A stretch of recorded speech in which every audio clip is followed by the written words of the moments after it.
Remue-ménage.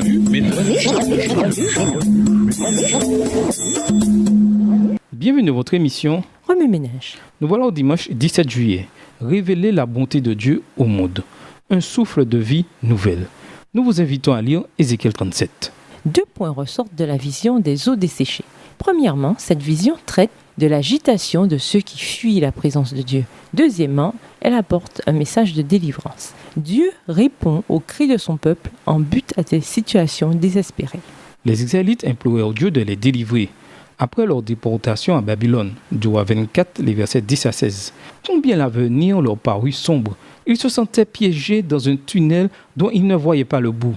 Coupés de leur pays, de leur temple et de leur Dieu, ils firent l'expérience de la douleur profonde des SDF, sans domicile fixe. Par l'intermédiaire du prophète Ézéchiel, Dieu les rassura. Tout n'était pas perdu. À cette époque, c'est par ces prophètes que Dieu transmettait ses messages. Parfois, il s'agissait de messages de jugement et d'appel à la repentance. D'autres fois, d'appel à l'obéissance. Ézéchiel délivra le message d'espérance suivant. Dieu restaurerait son peuple en exil et le ramènerait dans son pays. Vous serez convaincus que je suis le Seigneur quand j'ouvrirai vos tombes et vous en ferai remonter. Ézéchiel 37, le verset 13. À l'instar d'Ézéchiel, qui proclame un message de délivrance au peuple d'Israël en exil, nous sommes appelés, nous aussi, à atteindre les gens et les communautés saisies de désespoir. Même s'ils ne sont pas en exil, ils peuvent être enchaînés par la pauvreté, la toxicomanie, la maladie ou les conséquences des troubles civils. Voir Matthieu 5, verset 16. Le fleuve de la vie sortant du temple. Lisons Ézéchiel 47, les versets 1 à 12. Ézéchiel 47, les versets 1 à 12. Il me ramena vers la porte de la maison, et voici de l'eau sortait sous le seuil de la maison, à l'Orient. Car la face de la maison était à l'Orient. L'eau descendait sous le côté droit de la maison, au midi de l'autel. Il me conduisit par la main de la porte septentrionale, et il me fit faire le tour par dehors jusqu'à l'extérieur de la porte orientale. Et voici, l'eau coulait du côté droit. Lorsque l'homme s'avança vers l'Orient, il avait dans la main un cordeau, et il mesura 1000 coudées.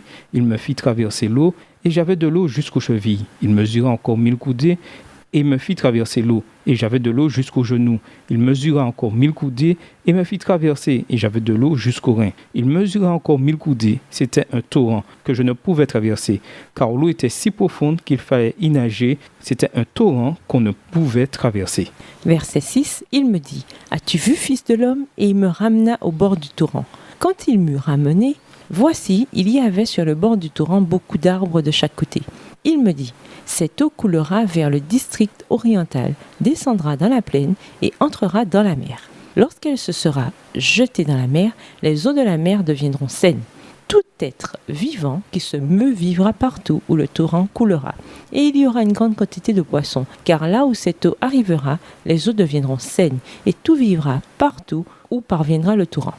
Des pêcheurs se tiendront sur ses bords, depuis En-Guédi jusqu'à En-Églaïm, on étendra les filets. Il y aura des poissons de diverses espèces, comme les poissons de la grande mer, et ils seront très nombreux. Verset 11. Ces marais et ces fosses ne seront point assainis, ils seront abandonnés au sel.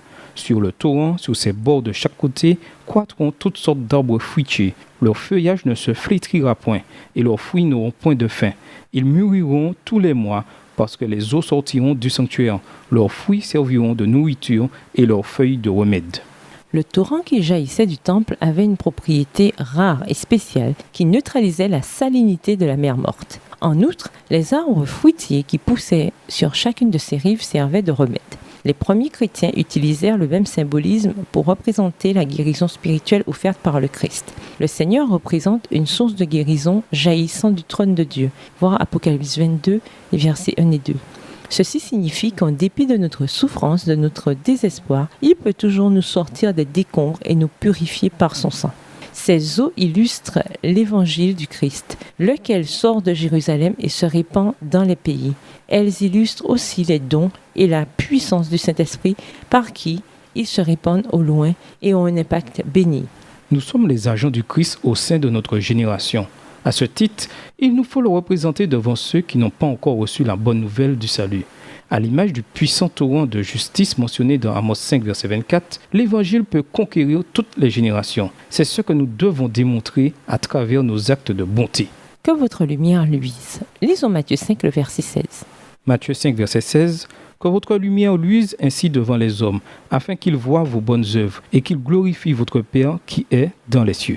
Selon la Bible, les chrétiens sont la lumière du monde. Matthieu 5, le verset 14. S'adressant à ses disciples sur une montagne, le Christ leur dit ce qu'ils devaient faire pour que les autres voient la lumière qu'ils possédaient. Ils devaient impérativement faire luire leur lumière dans le monde. L'effet curatif du torrent jaillissant du temple, Ézéchiel 47, verset 12, est synonyme de la transformation qui s'opère dans le cœur quand on accepte la lumière du salut. Tel le torrent, apportant fertilité, guérison et vie, l'Évangile transforme la vie d'une personne à tout jamais. Si nous représentons le Christ à nos communautés et aux nécessiteux, nous pourrons transformer la vie de ceux qui sont encore dans les ténèbres et ont besoin de l'Évangile. Quiconque a la lumière peut se diriger au sein des ténèbres. Ceux qui ne possèdent pas cette lumière foncent n'importe où dans leurs efforts désespérés pour sortir des ténèbres. Nous sommes la lumière du monde. Le drame, c'est que nous n'utilisons pas la lampe de poche que Dieu nous a donnée pour éclairer le monde. Chrétiens, allumez votre lampe de poche et après l'avoir allumée, tenez-la bien haut pour que tous puissent la voir. Promesse de joie. Lisons Luc 4, verset 18. Luc 4, le verset 18. L'Esprit du Seigneur est sur moi, parce qu'il m'a oint pour annoncer une bonne nouvelle aux pauvres. Il m'a envoyé pour guérir ceux qui ont le cœur brisé. À Nazareth, le Christ attira l'attention de la congrégation sur les écrits prophétiques. Citant les paroles qu'Ésaïe avait écrites des années auparavant, il réitéra sa mission qui consistait à apporter la bonne nouvelle du salut aux âmes vulnérables de son temps. Il devait être un consolateur, et c'est ce qu'il fut en tant que prédicateur, guérisseur et libérateur. Dieu l'envoya pour qu'il réconforte ceux qui sont plongés dans le deuil, qui cherchent à recevoir leur consolation non du monde, mais de lui. Tout comme Ésaïe proclamait les promesses de Dieu aux Juifs, les chrétiens doivent aussi proclamer les promesses divines de salut au monde. Tandis que nous attendons le retour de Jésus, puisse l'Église demeurer un agent de changement en apportant la lumière aux communautés dans les ténèbres.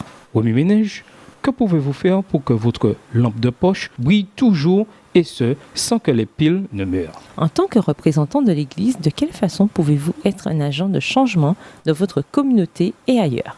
Au revoir. Et à demain si Dieu veut. Remue ménage.